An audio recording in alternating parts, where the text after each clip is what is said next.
Magandang umaga po sa inyong lahat. Ako pong muli si Pastor Bong, bumabati na isang mapagpalang Thursday morning sa ating lahat. Ang bilis ng araw. Thursday na. Bukas Friday, weekend na naman. At syempre magkikita-kita tayo ulit sa linggo sa ating worship service. The topic that we're gonna learn today is this. What the Holy Bible says about how can I make my prayer fresh and new? How can I make my prayer life fresh and new? As we continue our series for this week mga kapatid, kahapon napag-aralan po natin yung thought na how God judges and rewards our work. Okay? We have been taught by the Word of God to be diligent. Yung courage na kailangan natin at papaano tayo binibigyan ng reward ni Lord. But never ever forget that the foundation, the basis of our works in the Lord is always through prayer. Ilan sa atin dito ang somehow at some point in our life, nakakaramdam tayo na para bagang yung panalangin natin ay paulit-ulit na lang every morning. Yung parang walang fresh revelation sa iyo si Lord sa panalangin mo. Na ang panalangin natin, because some Christians, they do their prayers parang out of rituals na lang. Let's say, ganito na lang, okay, sa pagkain. Okay, pag tayo nag-prayer in the food, simpleng prayer. Lord, thank you for this food, amen. Yun na yun eh. There is nothing new. There is nothing fresh. And even in our personal prayers, same routine, same words that we are using, pero dapat laging yung prayer natin is fresh and new. Na parang nagkikipag-usap tayo ng harapan sa ating Panginoon Diyos. The way we interact with our spouse, the way we interact with our families, yung parang, kamusta na? Anong balita? Anong bago sa'yo ngayon? Di ba somehow, at some point, pag nakikipag-usap ka sa taong kaharap mo, let's say, kahit sabihin mo pa na ka-office mate mo yan, na araw-araw kayo nagkikita. But the thing is, you want a fresh conversation every time. How many of you can relate to that? Yung same question na tinanong mo kahapon, parang ibahin naman natin yung tanong ngayon para mayroon naman tayong ibang pag-usapan. How can we do that in the area of our prayer? Paano natin gagawin? How can I make my prayer life fresh and new? Ang ganda na pag-uusapan natin, ano? Kasi sometimes hindi natin napapansin na parang yung prayer nga natin is parang ritual na lang, parang paulit-ulit, no? Si Lord laging may fresh revelation sa atin yan, eh. Si Lord laging merong bagong inihahanda para sa atin. May bagong luto palagi si Lord sa atin. So, anong gagawin natin para meron naman tayong bagong report, may bago tayong masasabi kay Lord? How can I make my prayer life fresh and new? Ilan sa atin dito yung excited nang marinig yung thought na yan, yung message na yan? Hindi ba? How many of you will agree? Do you agree with me na gusto naman natin fresh and new yung ating panalangin sa Panginoon Diyos? Sige nga, can I see an amen to that? Can I see an amen? Sige, interaction tayo bago kayo makatulog dyan sa inyong kinalalagyan. Okay? Foundational verse in the book of Jeremiah chapter 33 verse 1 to 3. Hihimayin natin ito ngayong umaga. Okay? Jeremiah 33 verse 1 to 3. Moreover, the word of the Lord came to Jeremiah a second time, while he was still shut up in the court of the prison, saying, Thus says the Lord who made it, the Lord who formed it to establish it, the Lord is his name. Call to me, and I will answer you, and show you great and mighty things which you do not know. Moreover, the word of the Lord came to Jeremiah a second time while he was still shut up in the court of the prison, saying, Thus says the Lord who made it, the Lord who formed it, to establish it, the Lord is his name. Call to me, and I will answer you, and show you great and mighty things which you do not know. Basahin natin sa Tagalog. mas masarap basahin, mas tumatanim sa puso natin, at lalo nating madidiinan ito. Okay? O, Sister Eileen, alam mo nang gagawin mo, ha? Okay? Jeremiah 33 verse 1 to 3. Aklat ng Jeremias. Ang salita ng Panginoon ay dumating sa ikalawang pagkakataon kay Jeremias. Habang nakakulong pa siya sa bulwagan ng bantay na sinasabi, ganito ang sabi ng Panginoon na gumawa ng lupa. Ang Panginoon na nag-anyo nito upang ito'y itatag. Ang Panginoon ang kanyang pangalan. Ito na, verse 3. Tumawag ka sa akin at ako'y sasagot sa iyo. At magsasabi sa iyo ng mga dakila at makapangyarihang bagay na hindi mo nalalaman. Ibig sabihin, God will tell you new things. God will tell you, will reveal to you fresh things that you do not know. So, paano magiging paulit-ulit yung sinasabi ni Lord sa atin kung lagi niya tayong sinasabihan ng mga bagong bagay? The prophet Jeremiah was not a popular man. When he declared the truth that God had given him, that Judah would soon start 70 long years in captivity, ipinakulong nila si Jeremiah. Nag-declare si Prophet Jeremiah sa tribe of Judah, sa Judah, no? Sa bayan ng Judah na 70 years kayo ay kukunin ng Babylonians at magiging captive kayo. Kukunin kayo ng Babylonians. Magsihanda kayo, ito ang parusa ng Panginoon Diyos. Alam niyo kung anong ginawa ng mga tao? Pinakulong siya. Pinakulong siya. At ito dito sinulat ni Jeremiah, itong Jeremiah 33 verse 1 to 3 na ito. Yet in such circumstantial situation, okay? Ito yung crucial circumstances ni Jeremiah. Jeremiah learned something about serious prayer. Dito naintindihan ni Jeremiah ang lalim ng panalangin. Ang power ng panalangin. Dito natutunan ni Jeremiah. Kaya sabi nga dun sa verse natin, then the word of the Lord came to Jeremiah. Kasi yung unang word ni Lord sa kanya, i-declare mo sa Judah na 70 years kukunin sila ng mga Babylonians and they will be in prison for 70 years. They will be captive by these people for 70 years. Yun yung unang word. Yun yung unang word ni Lord kay Jeremiah. And nung sinunod ni Jeremiah, pinroclaim niya sa Judah, 70 years you will be captive. Pinakulong siya. Kaya itong 33 na ito yung second time. Kaya sabi ng verse, then the word of the Lord, kinausap siya ni Lord, came to Jeremiah the second time. Kasi nakakulong siya dito eh. At in-emphasize dito, the word of the Lord, ang salita ng Panginoon na lumalang ng mundo, na lumalang ng mga bagay na ito, ang pangalan niya is Lord, L-O-R-D. Yan ang pangalan niya, L-O-R-D. And that's the name of the Lord, yung Yahweh, L-O-R-D na yan. Ano sabi ni Lord sa kanya? Tumawag ka sa akin at sasagutin kita. And I will tell you great and mighty things which you do not know.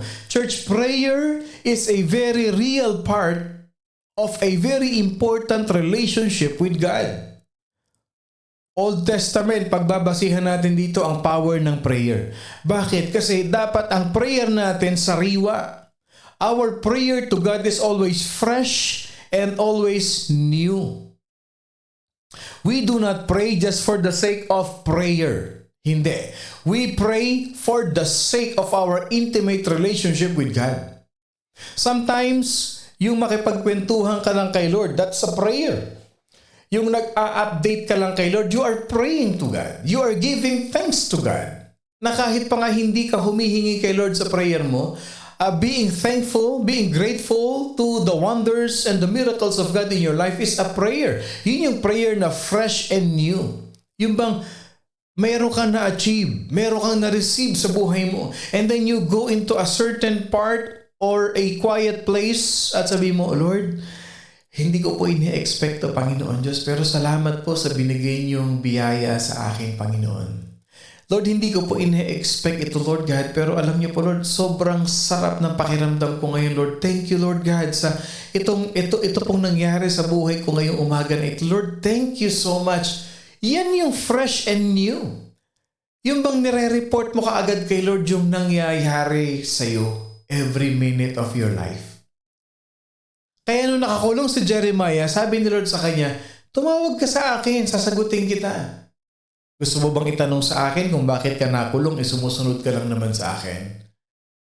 Fresh and new. Whatever happens, you speak to God, you talk to God, you pray to God. Fresh and new. Our prayers is not reserved for some spiritual elite people. It is for us. Yung panalangin, hindi lang naman yan para kay pastor. Hindi lang naman yan para sa mga leaders ng church. Hindi lang yan para sa mga may ginagawa sa simbahan. Para sa ating lahat yun, mga kapatid. Paano natin magiging fresh and new? Maya't maya. Bakit hindi? Maging prayerful. Pag may nangyari, i-report ka agad kay Lord. Yun yung fresh and new. Yung wag mong palampasin yung araw na yon na hindi mo sussumbong, i-report kay Lord.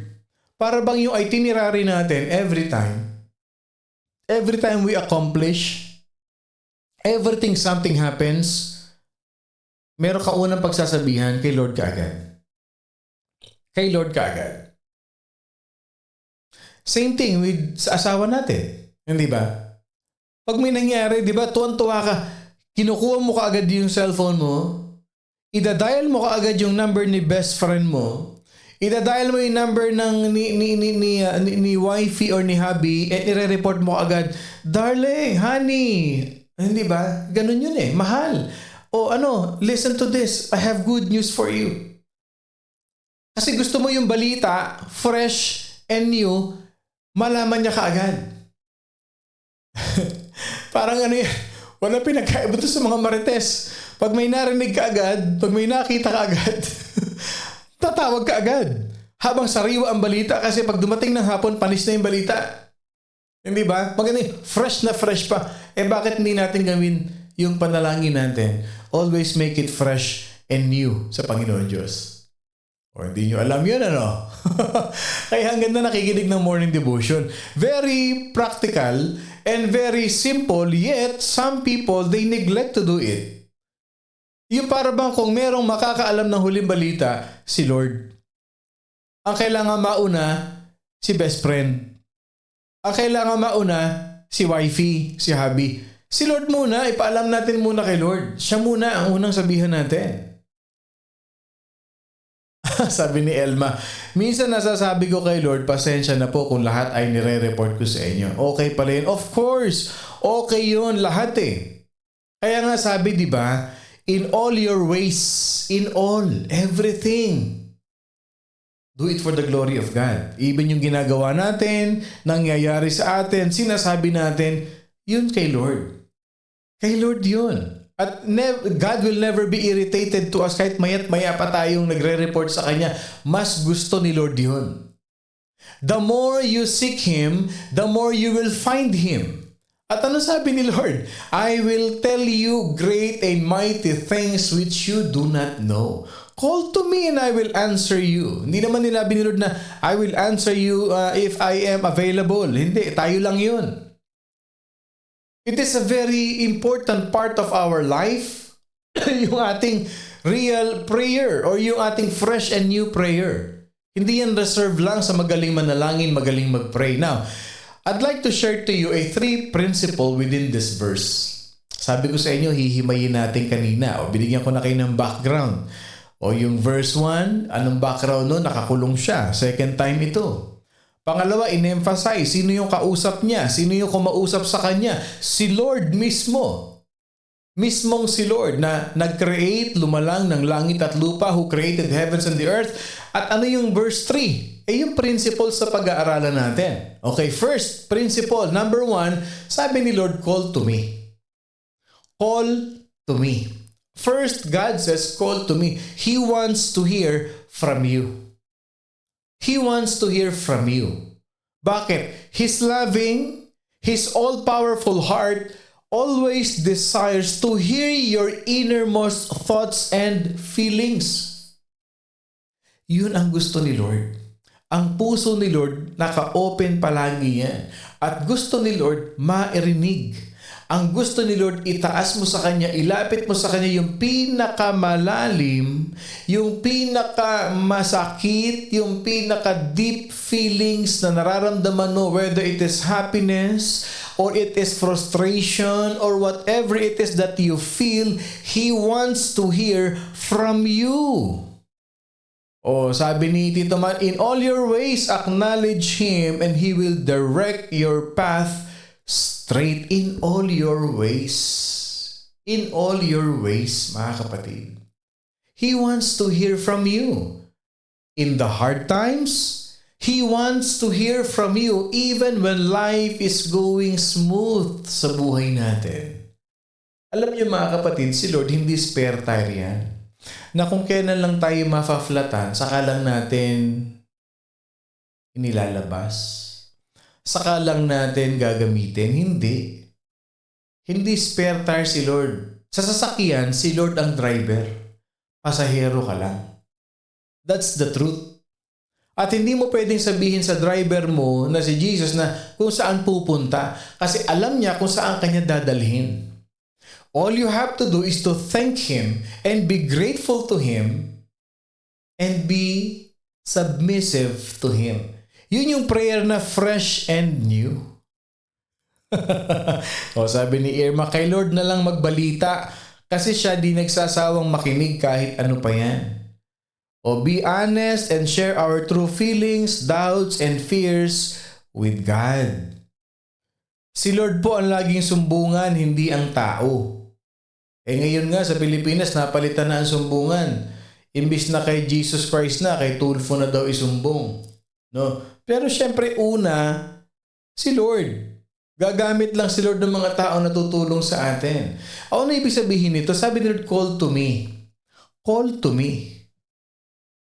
Tumawag ka sa akin. Alam niyo ba, share ko lang to sa inyo ha. Your sweetest times of prayer happens when you come before Him. Yes, your sweetest times, yung pinakamatamis na panalangin, yung pinakamatamis na pag-uusap nyo ng Panginoon Diyos, pag ikaw ay lumapit sa Kanya, simply praising Him, worshiping Him, and giving thanks for what He has done. Okay. Sabi ni Ate Dory, bulong ako ng bulong kay Lord. Minsan umiiyak, minsan nagpapasalamat at nagpupuri. Yan yun eh. Okay, tanong ko lang sa inyo. Hindi ba nararamdaman ninyo na ang sarap ng yakap ng Panginoon? Yung bang iiyak ka lang kay Lord, tapos magpapasalamat ka lang, Lord, kahit na ganito yung nangyari, nagpapasalamat pa rin ako, Panginoon Diyos. Pupurihin kita, pasasalamatan kita, Panginoon. At Lord, mahal na mahal kita, Lord. I love you, Lord God. I praise you, I worship you. Yung tipong nakikinig ka muna ng worship song. Tapos habang nakikinig ka ng worship song, hindi mo na mamalayan, tumutulo na yung luha mo, nagpe-pray ka na. Ilan sa inyo ang ginagawa yan? Ilan sa inyo yung nangyari na yan? Yung habang nakikinig ka ng worship song. It doesn't matter kung gaano kalaki katawan mo. Kung gaano katapang ang pagkalalaki mo. Pero pagka-intimate ka kay Lord, I'll tell you this, iyakin ka. Kasi bakit? Yun yung sweetest time mo kay Lord. Sabi ni Eileen, the best magchismis kay Lord kasi hindi ka ipagkakalat. Amen to that. Amen to that. Yung pinakamatamis na tagpo ninyo ng Panginoon, yung time na nagpapasalamat ka, yung nakapikit ka na, oh Lord, ang dami kang problema, pero Lord, ito ako, nakakapag-pray ako sa iyo. Nakakapag-praise and worship ako sa iyo, Lord. Ilan sa atin dito yan? Ako po, sabi ni Noraline. Sige nga. Hindi ka nagiging emotional. Nagiging intimate ka lang kay Lord. Alam nyo, kung hindi nyo pa na-experience niyan, subukan ninyo mag-moment kay Lord. At sasabihin nyo, this is the sweetest moment of my life. At alam nyo, pag nangyayari yan, nangyayari sa inyo yung sinabi ni Lord kay Jeremiah, come to me I will answer you. And I will show you great things that you do not know. Pag nangyayari yun, yung nagpe-pray ka through your praise and worship kay Lord, may binibigay sa iyo si Lord na bagong revelation. May ibinubulong sa iyo, may pinapakita sa iyo si Lord na eto gagawin ko sa iyo, anak ko. This is what I want you to be. And this is my will for your life. Yung hindi mo pa alam, ipapaalam niya sa iyo. Second thing, if you call to me, sabi ni Lord, sarap ng feelings mag-emote kay Lord. Totoo yan. Ako po, pastor, sabi ni Bebelin. Pangalawang principle na matututunan natin, ito yung pinakamasarap pakinggan. Sabi ni Lord, I will answer you. Wow. Super iyakin po ako kapag kausap ko si Lord. Ang sarap mag-moment kay Lord. Ito yung, I will answer you. Do you believe that? Naniniwala ba kayo dyan? I will answer you. Pag tumawag ka kay Lord, sasagutin ka niya. Hindi ka niya i-reject. Lalo pa nga at may personal relationship ka na kay Lord. Anak ka na ni Lord. Tatay mo na siya. Walang matinong tatay na pag tumawag ang anak, hindi niya sasagutin. Kahit ano pa. Sabi nga sa kasabihan, ang magulang hindi nakakatiis sa anak. Pero ang anak nakakatiis sa magulang. Our God, our Father, is a loving God. Yet we were still sinners. Jesus Christ died for us. Na kahit ano pang tigas ng ulo natin, hindi tayo natitiis ni Lord. Pag tumawag tayo sa Kanya, sinasagot niya tayo. Na pag tumawag tayo sa Kanya, kinakausap niya tayo. Ganyan kabuti ang ating Panginoon Diyos. Mga magulang, aminin niyo man o hindi, kahit gaano katigas ang ulo ng anak ninyo, pero pag tumawag sa inyo, pag humingi ng tulong sa inyo, hindi niyo rin naman natitiis, hindi ba? Kasi yan ang puso ng Diyos. Lalo na kung believer ka, kung follower ka ni Jesus, malambot ang puso natin lalo na sa ating mga anak. Kasi mahal natin sila. Ganyan ang pagmamahal ng Diyos sa atin. Kaya sabi ni Lord, call to me, I will answer. Perhaps you once asked God for something that He did not give you. And since then, you have entertained or you kept a secret worries that He did not hear or did not care to answer your prayer.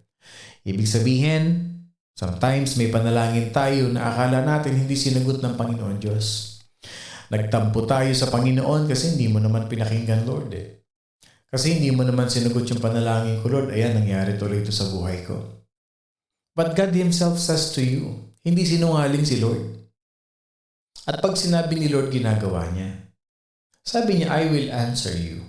That answer may not take in the form that you anticipate or come when you desire. Ibig sabihin, kapatid, yung sagot ni Lord, hindi yan dadating sa gusto mong oras. Hindi yan mangyayari sa gusto mong paraan. Ang sagot ni Lord, sagot niya yan sa'yo. Hindi sa gusto mo, hindi kung kailan mo gustong sumagot si Lord. Alam ni Lord kung kailan kanya sasagutin. But He will absolutely, surely, 101% answer you. It's either sasabihin sa'yo ni Lord, yes, no, and wait. You may not understand. Hindi mo man maintindihan the reasons behind His answer. Hindi mo man maintindihan yung dahilan ni Lord sa kanyang pagsagot sa iyo. But you can trust that they are best for you. Ang sagot ni Lord sa atin, laging the best yan. Hindi si Lord nang huhula ng isasagot sa iyo. Alam ni Lord ang isasagot niya sa iyo, kapatid. And His answer is always the best answer in our life. Romans 8:28, and we know that all things work together for good to those who love God, to those who are called according to His purpose. Tagalogin natin ulit. Nalalaman natin na sa lahat ng mga bagay, ang Diyos ay gumagawa sa ikabubuti ng mga umiibig sa Kanya. Sasagutin tayo ni Lord, yes, this is the best for you. Sasabihin ni Lord, no, it will not be good for you in the future or tomorrow or in the next day. At sasabihin sa ni Lord, wait, it is not yet time. Yan ang sagot ni Lord. Gumagawa, sumasagot sa ikabubuti ng mga umiibig sa Kanya. Kaya kung mahal natin si Lord, trust God for His answer. Because definitely, absolutely, surely, He is answering your prayers. Sabi niya, call to me, I will answer you. That will lead us to point number 3. Ano yun? I will tell you great and mighty things which you do not know. Alam niyo kung ano ibig sabihin nito? You and I, we have limited wisdom and understanding. Aminin mo man o hindi, limitado ang ating karunungan, limitado ang ating pangunawa. That's the truth of the matter. That's the rule of the planet. You and I have limited wisdom, have limited knowledge, have limited understanding. Pero si Lord, omniscient God, all-knowing God. God knows everything. God knows all. He knows the big picture. Ang nakikita lang natin, tuldok. But God sees the whole thing. So when you ask Him to guide you, He works to direct you. He works to guide you as a part of His higher vision and higher calling. Ganon kumilos si Lord sa atin. Kaya wag nating pangunahan si Lord kasi hindi tayo aabot sa intelligence quotient ni Lord. Kasi yung IQ ni Lord unlimited, yung IQ natin hindi aabot. Wag magtampo, wag magalit pag hindi sinagot ni Lord ang panalangin. Kasi yung sagot ni Lord na no, that is His answer. Kaya nga dapat ang panalangin natin fresh and new. Lord, bakit po hindi pa nangyayari, Panginoon? Yung pray ko po sa iyo kahapon, Lord, ito na po yung situation na to, Lord.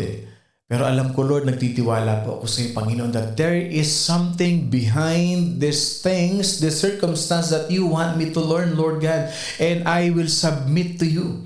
No matter what happens, Lord, let your will be done. Yun ang fresh and new. Ina-update mo siya, i-update ka rin ni Lord. If you will just be sensitive to the voice of God, sasabihin ni Lord, anak, wag mo nang hingin sa akin yung trabaho na yan. Hindi ko ibibigay sa iyo yan. Ito ay ibibigay ko sa iyo kasi ito for long term ito. Yan short term lang yan, pero ito long term ito, anak. Anak, hindi ko ibibigay sa iyo yung taong yan kasi sasaktan ka lang yan.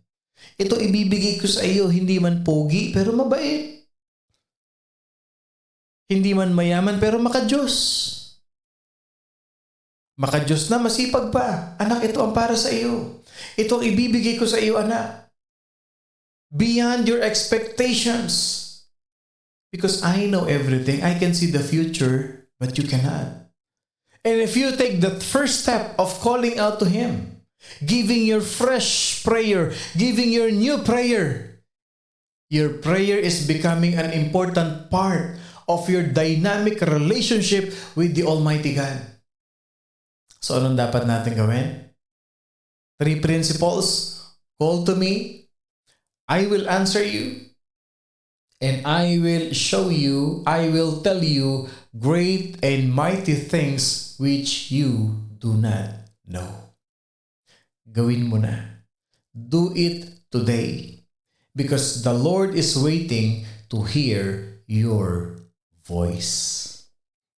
Tandaan natin, fight all your battles on your knees and you win every time. Bakit? Because we stand tallest and strongest on our knees when we pray a fresh prayer and new prayer to God. I hope and pray, mga kapatid, we have learned a very powerful lesson today about giving the Lord a fresh and new prayer in the life of Jeremiah.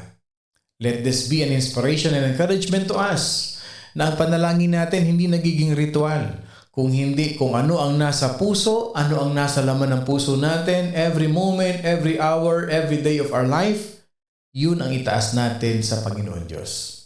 Because when you do that, He will answer you and He will tell you great and mighty things which you do not know. Magandang umaga po sa inyong lahat. Ako pong muli si Pastor Bong, bumabati na isang mapagpalang Thursday morning sa ating lahat. Lagi niyong tatandaan, God always desires to hear a fresh and new prayer from you. At wag na wag kakalimutan mga kapatid, we are indeed blessed by God. I love you all with the love of the Lord.